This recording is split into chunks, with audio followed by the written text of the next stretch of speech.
¿Sabes lo que es peor que ser engañada? Es descubrir que te engañaste a ti misma.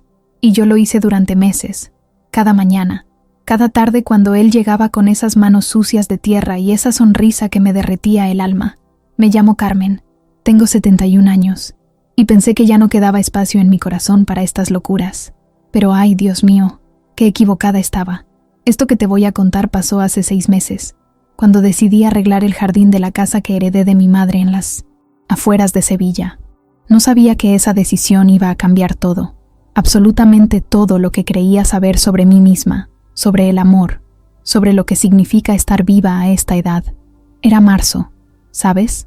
Ese marzo que en Andalucía ya huele a primavera, pero todavía conserva el frescor del invierno en las mañanas. Llevaba 2 años viviendo sola en esa casa enorme, desde que murió Manuel, mi esposo de 43 años de matrimonio. Los primeros meses después del funeral fueron, no sé ni cómo describirlo, como caminar en una niebla espesa, donde todo se ve borroso y nada tiene sentido.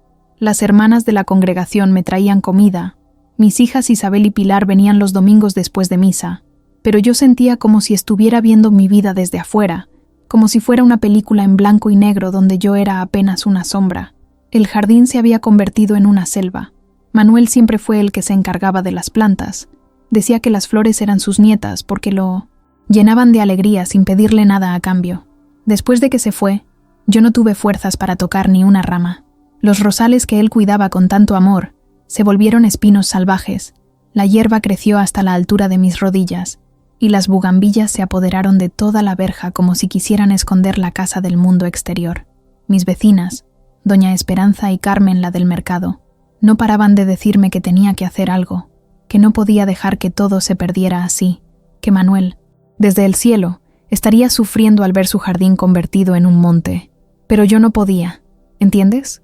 Cada vez que miraba esas plantas muertas, veía las manos de Manuel acariciando los pétalos, lo oía canturrear esas canciones de Rafael, que tanto le gustaban mientras regaba al atardecer. Era como si arreglar el jardín fuera a admitir que él ya no iba a volver, que tenía que seguir viviendo sin él, y eso me parecía una traición imperdonable. Hasta que llegó ese día de marzo cuando Isabel me encontró llorando en la cocina porque había visto una foto nuestra en el jardín, de cuando cumplimos bodas de plata, y me dijo con esa voz firme que heredó de su padre: «Mamá, papá no querría verte así.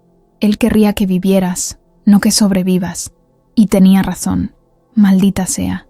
Tenía toda la razón del mundo.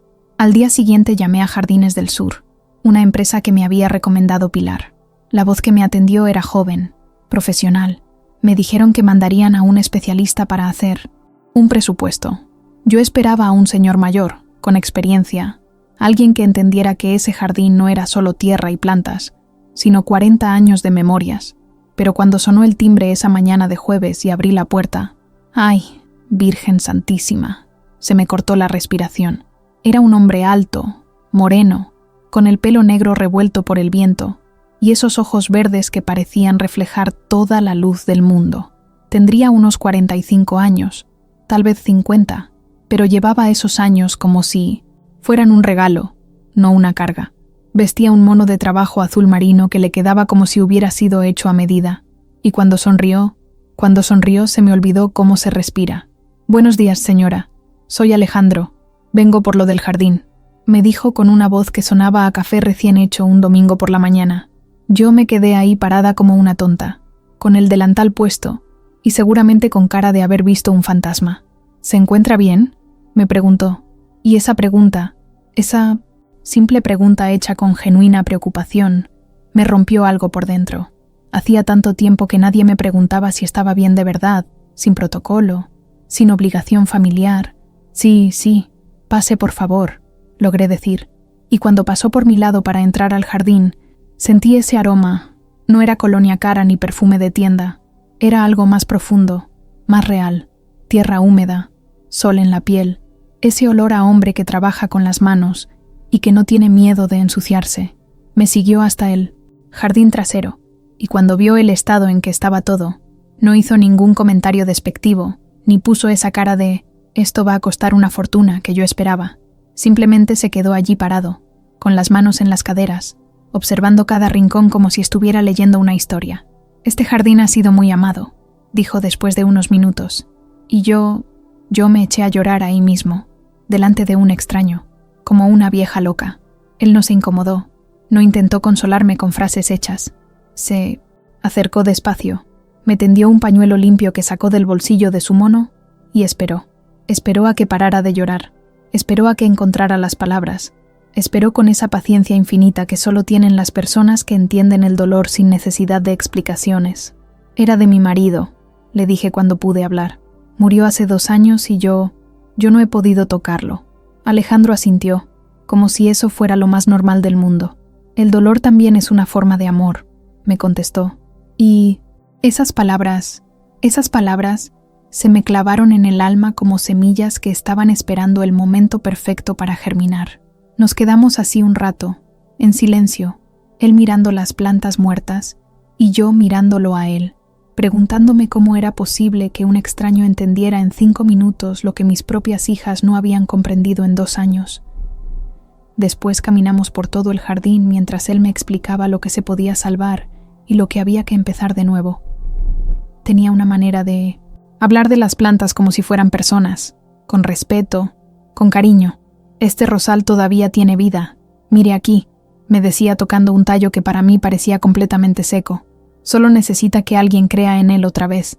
Y yo no sabía si estaba hablando del rosal o de mí. Propuso hacer el trabajo en etapas, para que yo pudiera acostumbrarme gradualmente a los cambios, para que no sintiera que estaban borrando la memoria de Manuel de una vez. Esa consideración, esa delicadeza, hacía tanto tiempo que nadie me trataba como si mis sentimientos importaran de verdad. Quedamos en que empezaría el lunes siguiente. El resto de la semana se me hizo eterna. Me sorprendí arreglándome un poco más cada mañana, poniéndome el vestido azul que a Manuel le gustaba, asegurándome de que hubiera café recién hecho, por si acaso Alejandro quería tomar algo durante el descanso. Mis amigas del mercado notaron el cambio inmediatamente. «Carmen, te veo distinta», me dijo Esperanza el sábado cuando fui a comprar tomates. «¿Has conocido a alguien?». Y yo me reí como si fuera la cosa más ridícula del mundo. Pero por dentro algo había despertado, algo que creía muerto y enterrado junto con Manuel. El lunes llegó puntual a las 8 de la mañana. Lo vi desde la ventana de la cocina subiendo por el sendero de piedra que lleva a la casa, cargando herramientas y una nevera pequeña para el agua.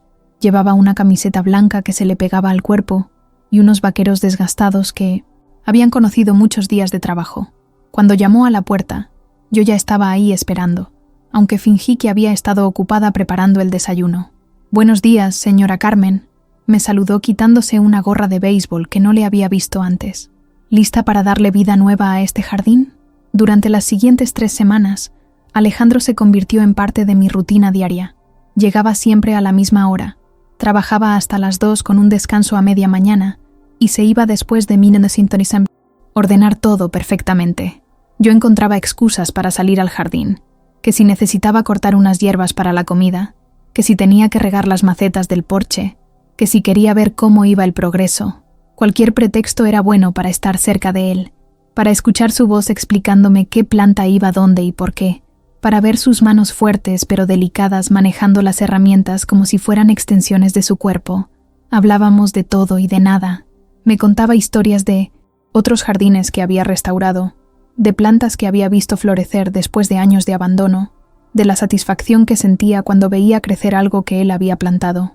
Yo le hablaba de Manuel, de mis hijas, de los años en que la casa había estado llena de risas y discusiones familiares. Nunca me preguntó por qué vivía sola ni me hizo sentir como si fuera una pobre viuda que daba lástima. Me escuchaba de verdad, y cuando me reía por algo que él decía, sonreía como si mi risa fuera el mejor sonido del mundo. A la 3ª semana empecé a preparar almuerzo para 2. No se lo dije directamente. Simplemente puse la mesa con 2 platos cuando llegó la hora de su descanso y le dije que había hecho paella y que no me iba a comer toda esa cantidad yo sola. Él lo entendió, como entendía todo, sin necesidad de explicaciones complicadas. Se lavó las manos en la pileta del jardín, se sentó a mi mesa de madera vieja donde Manuel y yo habíamos compartido miles de comidas, y comió mi paella como si fuera el mejor manjar del mundo. «Esto está delicioso», me dijo con esa sinceridad que lo caracterizaba. Hacía mucho tiempo que no comía algo hecho con tanto amor, y ahí fue cuando me di cuenta de que me estaba enamorando. Así, sin avisar, sin pedir permiso, sin importar que tuviera 71 años y él fuera 25 años más joven. Fue cuando dijo eso del amor en la comida, cuando vi cómo saboreaba cada bocado, cuando noté que había cerrado los ojos un momento como si quisiera guardar ese sabor en la memoria. Sentí algo que no había sentido desde mis 20 años, mariposas en el estómago, las mejillas calientes, el corazón latiendo como si fuera a salirse del pecho. Me levanté bruscamente de la mesa con la excusa de traer más agua, pero en realidad necesitaba alejarme de él antes de que se me notara en la cara lo que estaba pasando por mi cabeza. En el baño, me miré al espejo y no reconocí a la mujer que me devolvía la mirada. Tenía los ojos brillantes, las mejillas sonrosadas, algo en la expresión que no había visto en años. ¿Qué me estaba pasando? ¿Cómo podía estar sintiendo esto a mi edad? ¿No se suponía que después de los 70, una ya había cerrado ese capítulo para siempre? Me mojé la cara con agua fría.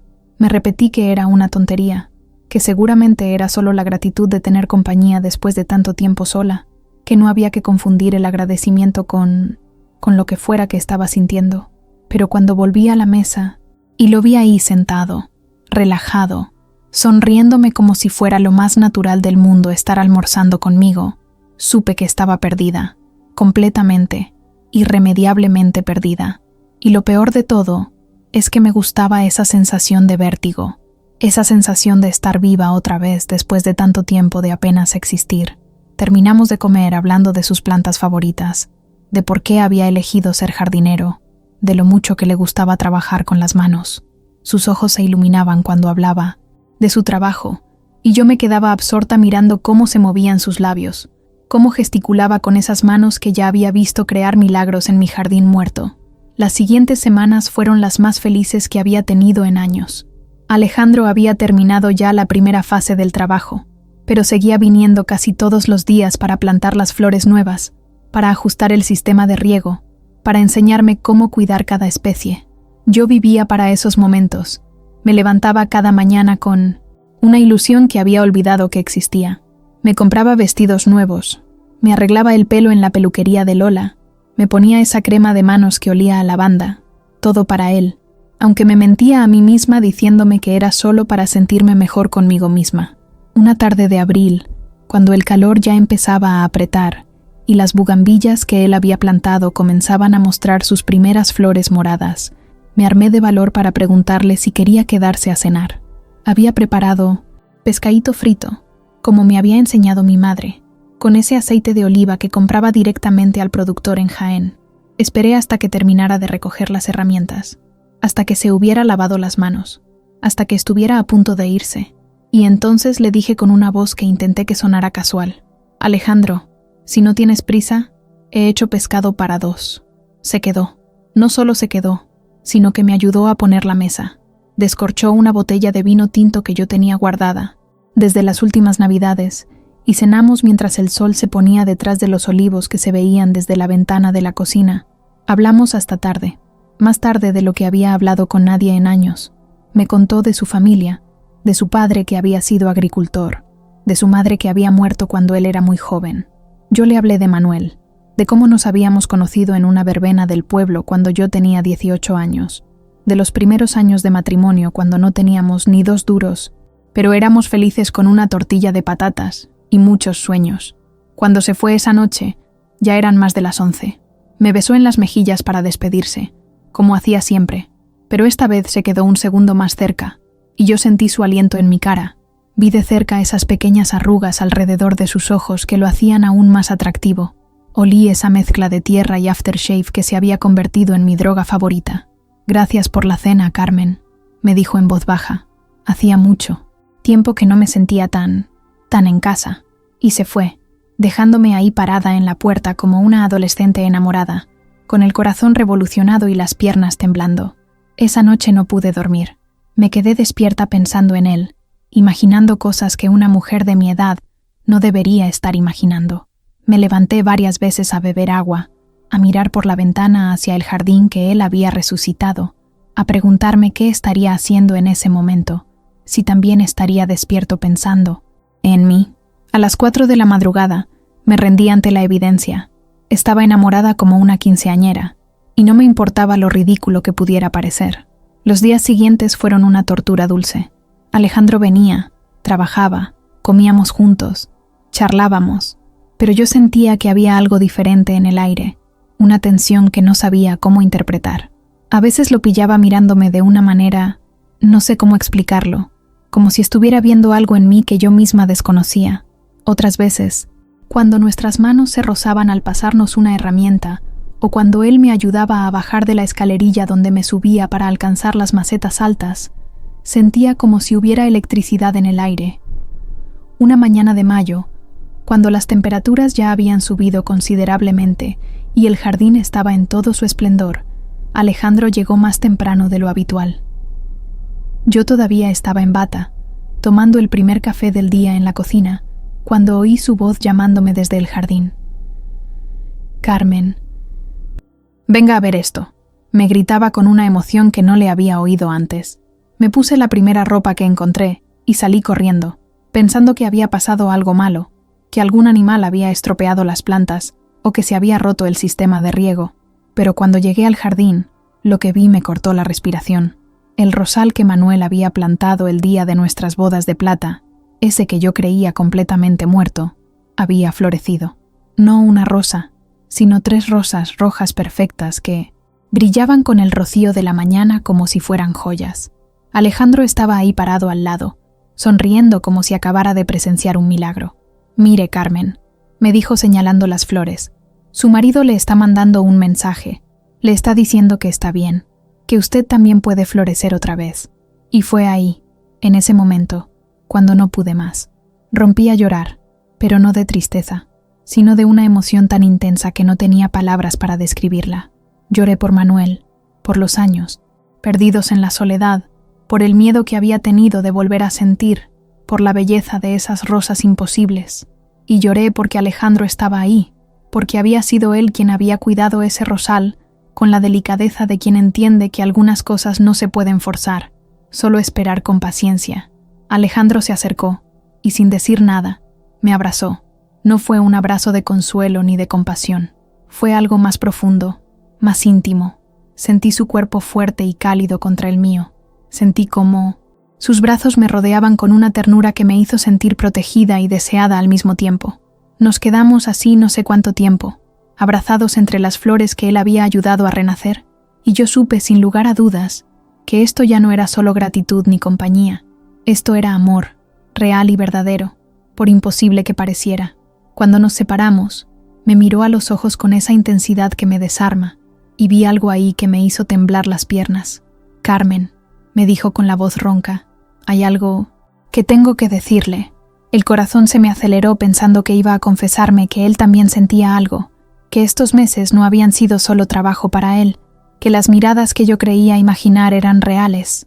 Pero lo que me dijo a continuación me cambió la vida para siempre, aunque no de la manera que yo esperaba. «Yo no soy empleado de Jardines del Sur», me dijo mirándome fijamente. «Soy el dueño de la empresa». Al principio no entendí qué significaba eso.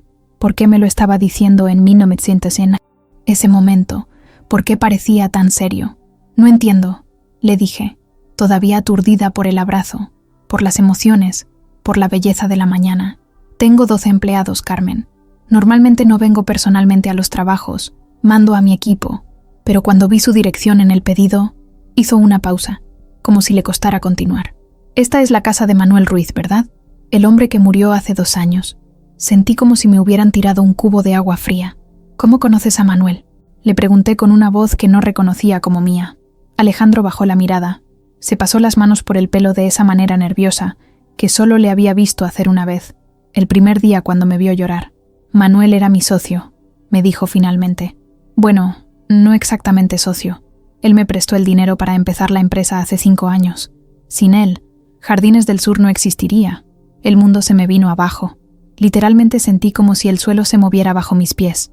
¿Qué estás diciendo?», logré articular. «Manuel nunca me habló de ningún préstamo, de ninguna empresa de jardinería». Alejandro se acercó como si quisiera tocarme, pero yo retrocedí instintivamente. «Carmen, déjeme explicarle». «No», le dije con una firmeza que no sabía que tenía.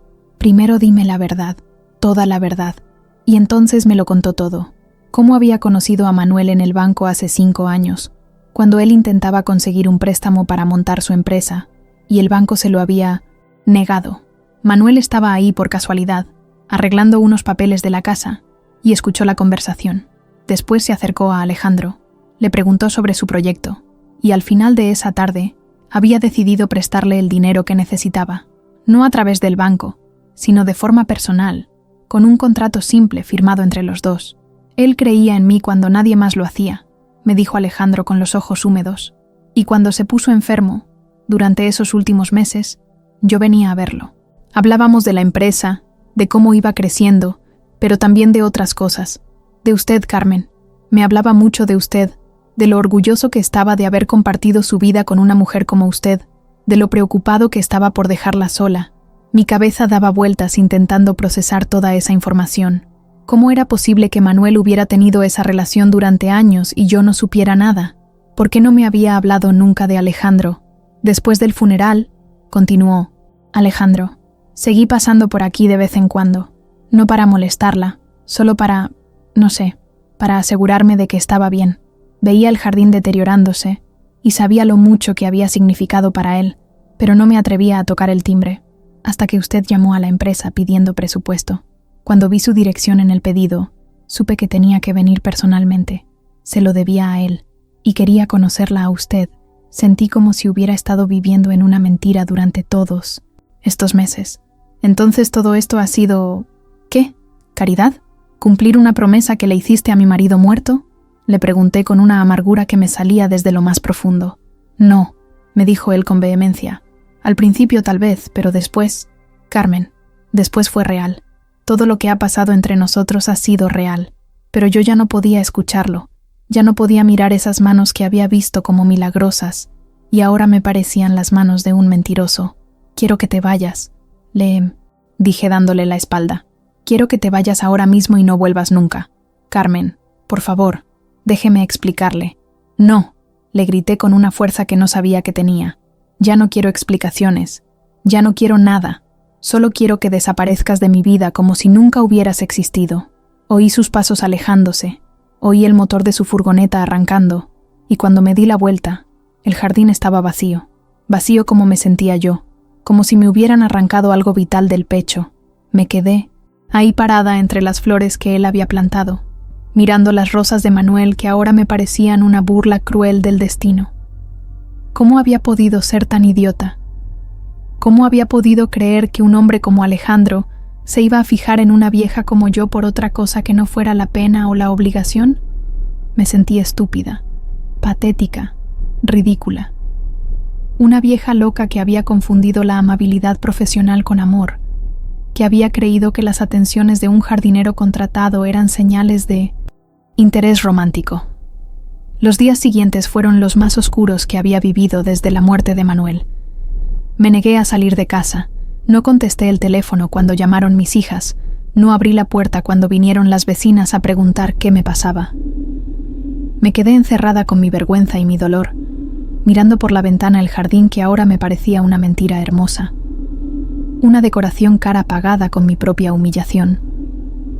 Pensé en arrancarlo todo, en devolverlo al estado de abandono en 1900, el que estaba antes, en borrar cualquier rastro de que Alejandro hubiera pasado por mi vida, pero no podía.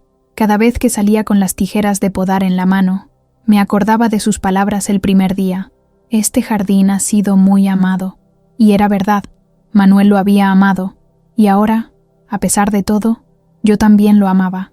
Esas plantas no tenían la culpa de mi estupidez, de mi corazón viejo que se había emocionado como si fuera joven otra vez, así que dejé las tijeras y volví a encerrarme en casa, a darle vueltas a todo lo que había pasado, a intentar entender cuándo exactamente había empezado a confundir la realidad con mis fantasías.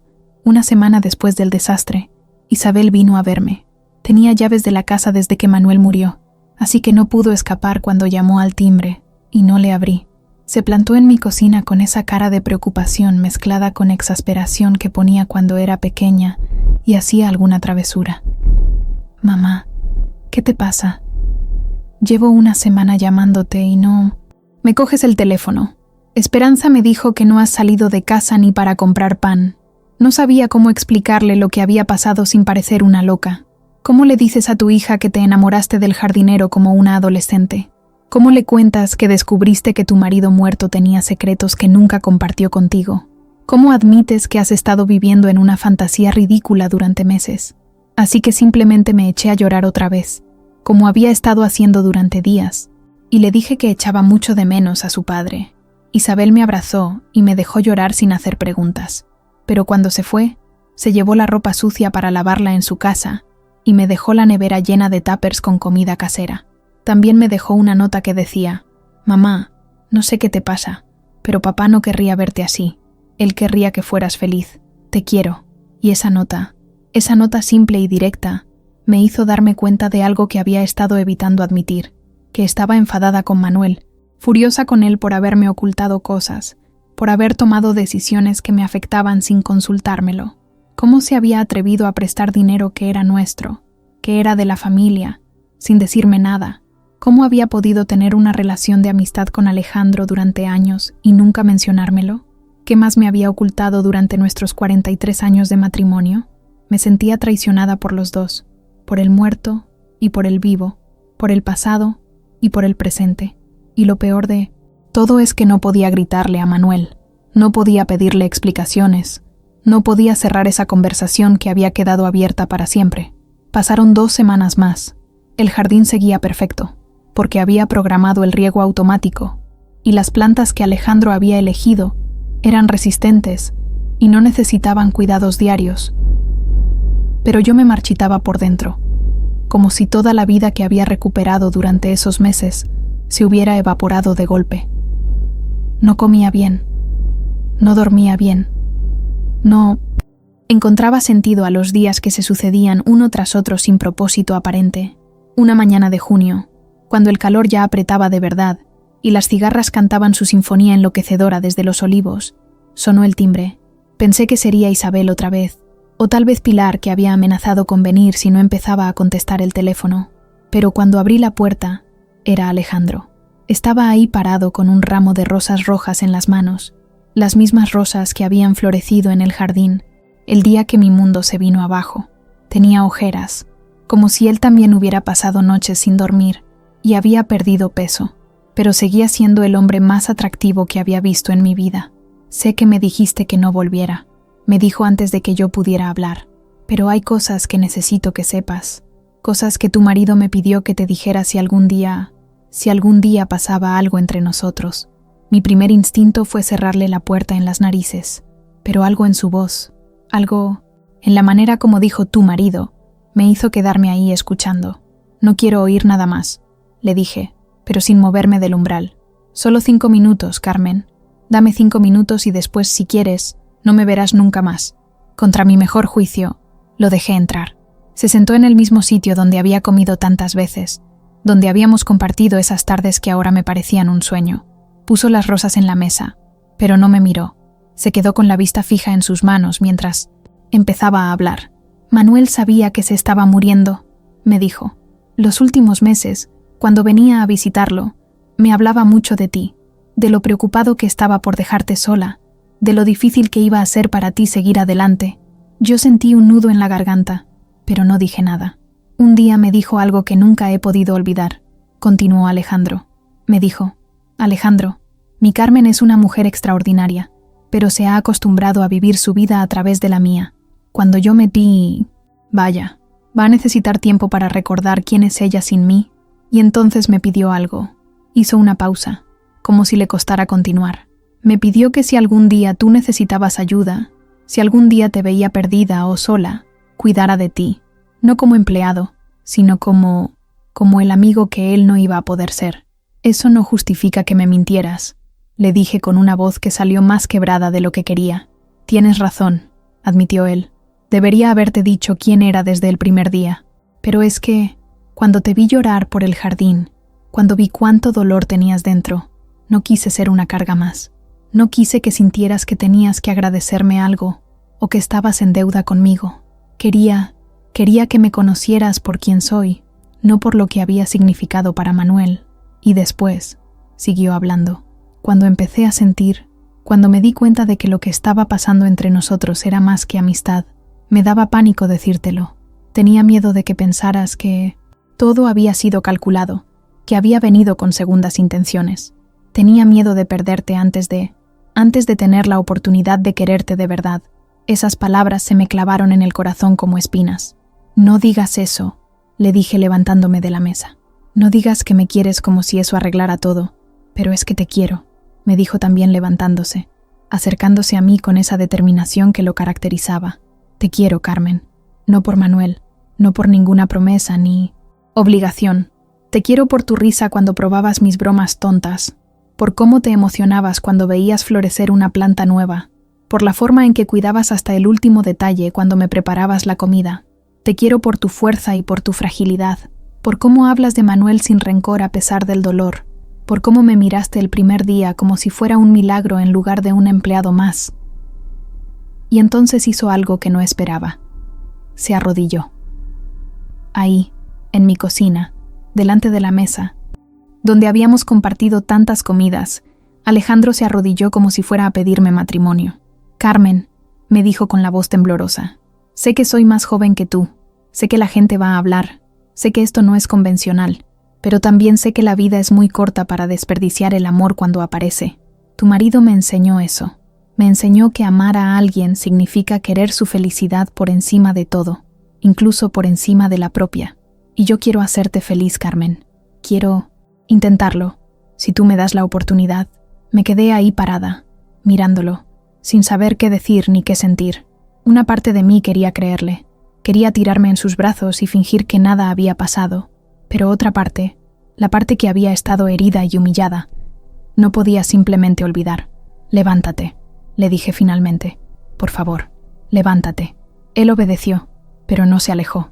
Se quedó ahí cerca, esperando mi respuesta, esperando que yo dijera algo que los salvara a los dos del abismo que se había abierto entre nosotros. Necesito tiempo, le dije finalmente. Necesito tiempo para pensar, para entender todo esto, para saber si puedo confiar en ti otra vez. Vi la decepción en sus ojos, pero también algo que parecía alivio. El tiempo que necesites, me dijo. Estaré esperando. Tomó las rosas de la mesa y me las ofreció. Estas son del rosal de Manuel, me dijo. Siguen floreciendo, como si quisieran decirnos algo. Después de que se fue, me quedé sentada en la cocina, con las rosas en las manos, respirando su perfume y tratando de entender qué me estaba pasando por dentro. Parte de mí seguía furiosa, traicionada, herida, pero otra parte, una parte que había estado dormida durante 2 años y que Alejandro había despertado, sabía que lo que había dicho era verdad, sabía que lo que habíamos compartido había sido real, que las miradas, las conversaciones, la conexión que había sentido, no habían sido producto de mi imaginación. Esa noche llamé a Isabel.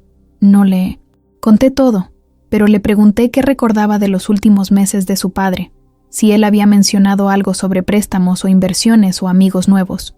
Bueno, me dijo después de pensar un momento. Ahora que lo dices, sí me acuerdo de que una vez mencionó a un jardinero joven que había conocido. Dijo que le recordaba a él cuando era más joven, que tenía muchas ganas de salir adelante. ¿Por qué me lo preguntas, mamá?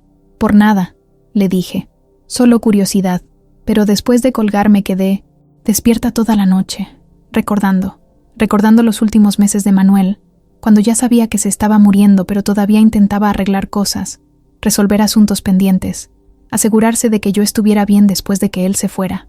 Recordé conversaciones a medias que en su momento no había entendido, comentarios sobre el futuro que me habían parecido extraños viniendo de alguien que sabía que no tenía futuro. A la mañana siguiente salí al jardín por primera vez en semanas. Las plantas estaban perfectas, como si Alejandro hubiera pasado por ahí cuidándolas en mi ausencia. El rosal de Manuel tenía más flores que nunca, como si toda la vida que había contenido durante años estuviera saliendo de golpe. Me senté en el banco que Alejandro había puesto bajo la sombra del limonero, y por primera vez en mucho tiempo, hablé con Manuel en voz alta. No sé qué hacer, le dije a las flores, al aire, a la memoria de 43 años de matrimonio. No sé si puedo confiar en él. Otra vez, no sé si esto está bien, no sé si tú habrías querido que pasara esto.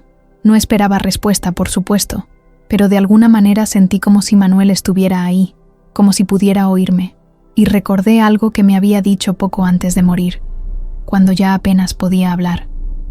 Carmen, prométeme que no vas a quedarte quieta esperando a que la vida pase. Prométeme que vas a seguir viviendo. Esa tarde, por primera vez en semanas, me arreglé bien.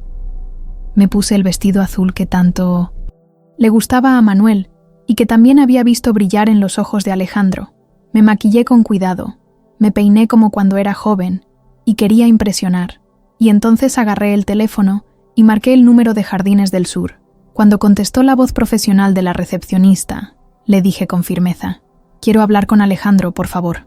Dígale que llama Carmen, que he estado pensando en lo que me dijo». Él llegó en menos de media hora. Cuando abrí la puerta, vi que también se había arreglado, que llevaba una camisa limpia y se había peinado el pelo hacia atrás. Nos quedamos ahí parados un momento, mirándonos, sin saber muy bien cómo empezar una conversación que podía cambiar nuestras vidas para siempre. «Gracias por llamar», me dijo finalmente. «No estaba seguro de que fueras a hacerlo».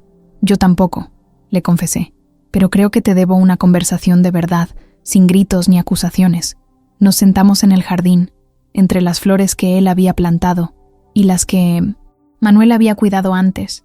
Hablamos durante horas, de todo lo que había pasado, de todos los malentendidos, de todas las emociones que habíamos estado guardando. Le conté lo traicionada que me había sentido, no solo por él, sino también por Manuel. Él me explicó cada decisión que había tomado, cada momento en que había querido decirme la verdad, pero no había encontrado la manera. «Carmen», me dijo cuando ya el sol se estaba poniendo, «yo sé que esto es complicado, sé que la gente va a hablar, que tus hijas tal vez no lo entiendan al principio, que hay 25 años de diferencia entre nosotros, pero también sé que lo que siento por ti es lo más real que he sentido en mi vida, y creo que tú sientes algo parecido». Tenía razón, maldita sea, tenía toda la razón. A pesar de todo, a pesar del dolor y la confusión, seguía sintiendo esa electricidad cuando me miraba. Seguía queriendo tocar sus manos cuando las veía moverse mientras hablaba. «Sí», le dije finalmente, «siento algo parecido. Pero no sé si es suficiente. No sé si puedo superar el hecho de que nuestra historia empezó con una mentira, aunque fuera una mentira bien intencionada». Alejandro asintió, como si hubiera estado esperando esa respuesta.